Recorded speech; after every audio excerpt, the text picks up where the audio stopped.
The early morning sun cast long shadows over the fields surrounding Clermont in the heart of France.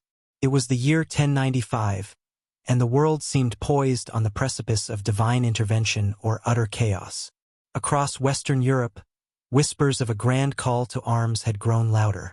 Priests spoke of salvation, knights of glory, and the peasantry of liberation from their drudgery, spurred on by fiery sermons that proclaimed the will of God.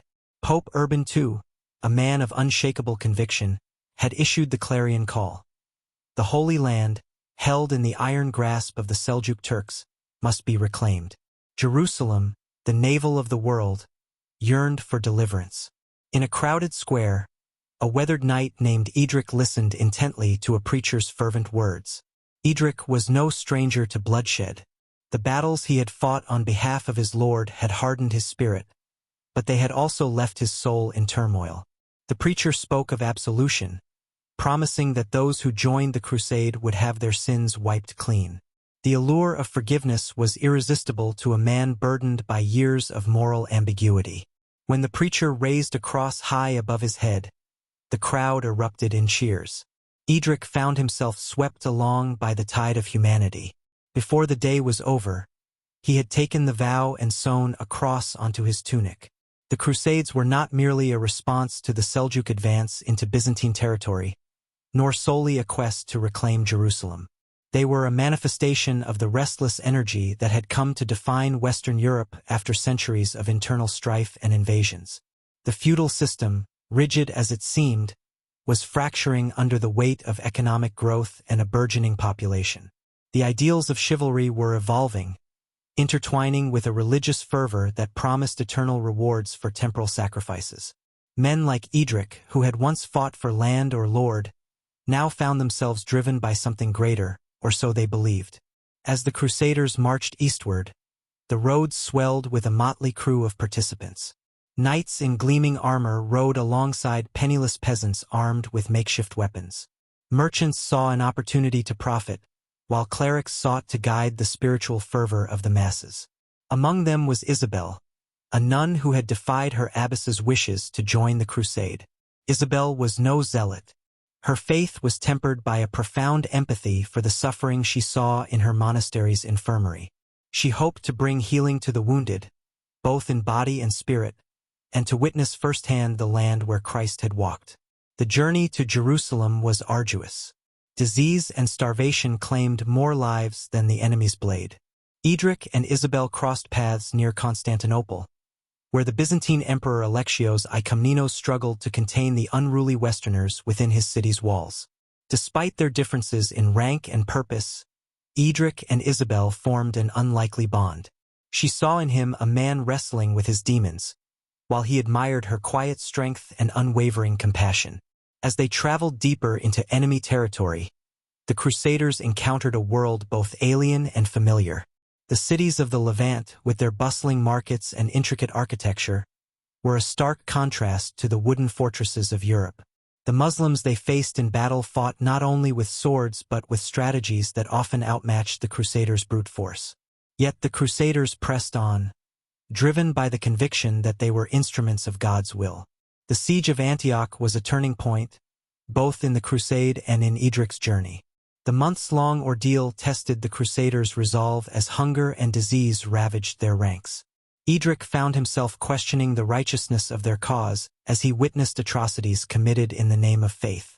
Isabel, too, struggled with the weight of the suffering she encountered. But in the darkest moments, they clung to the belief that their sacrifices were not in vain. When the Crusaders finally reached Jerusalem, their numbers were a fraction of what they had been. The assault on the city was brutal. Edric, who had once dreamed of glory, now fought with a grim determination born of necessity. Isabel, forbidden from entering the battlefield, tended to the wounded and prayed for an end to the carnage. When the city fell and the Crusaders celebrated their victory, she could not join their jubilation. The sight of blood-soaked streets and weeping survivors haunted her. The return to Europe was bittersweet. For Edric and Isabel, the crusade had been a crucible that tested their faith and reshaped their ideals.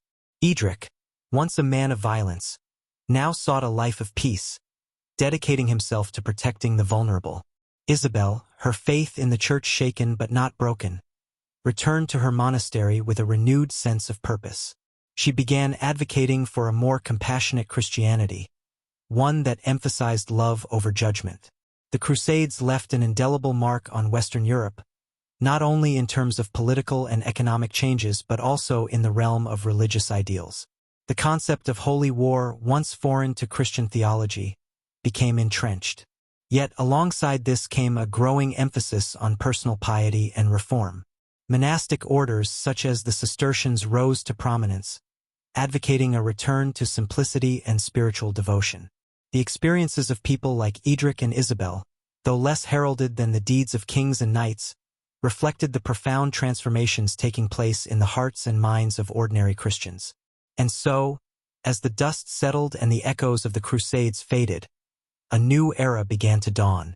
The ideals that had driven men and women to take up the cross evolved, giving rise to a more introspective and compassionate understanding of faith.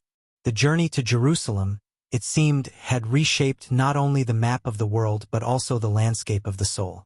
The Crusades had not only left their mark on individuals like Edric and Isabel, but also cast long shadows across the lands they touched. As the dust of Jerusalem's conquest settled, the Crusaders turned their thoughts to consolidation. The newly established Crusader states, Edessa, Antioch, Tripoli, and Jerusalem, stood as fragile outposts of Western Christendom, vulnerable to both external enemies and internal discord. For many of the returning Crusaders, however, the war was over. But for those who stayed, like Edric, the struggle had only just begun. Edric had been persuaded to remain in the Holy Land, not by promises of wealth or power, but by a newfound sense of duty.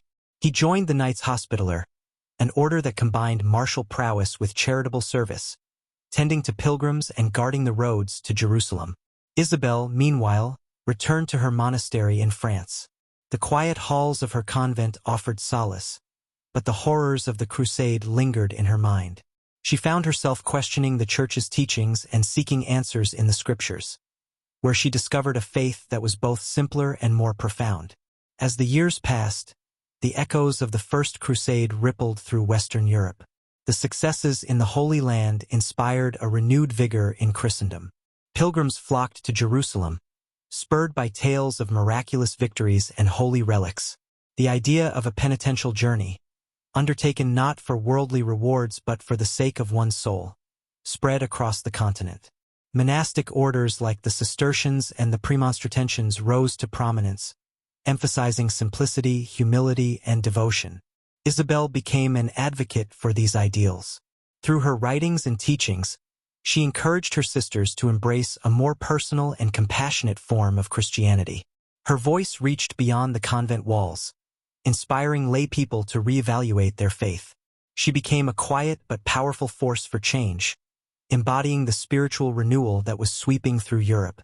Meanwhile, Edric's life in the Holy Land was a constant battle, both on the field and within his soul. The harsh realities of maintaining the Crusader states tested his faith.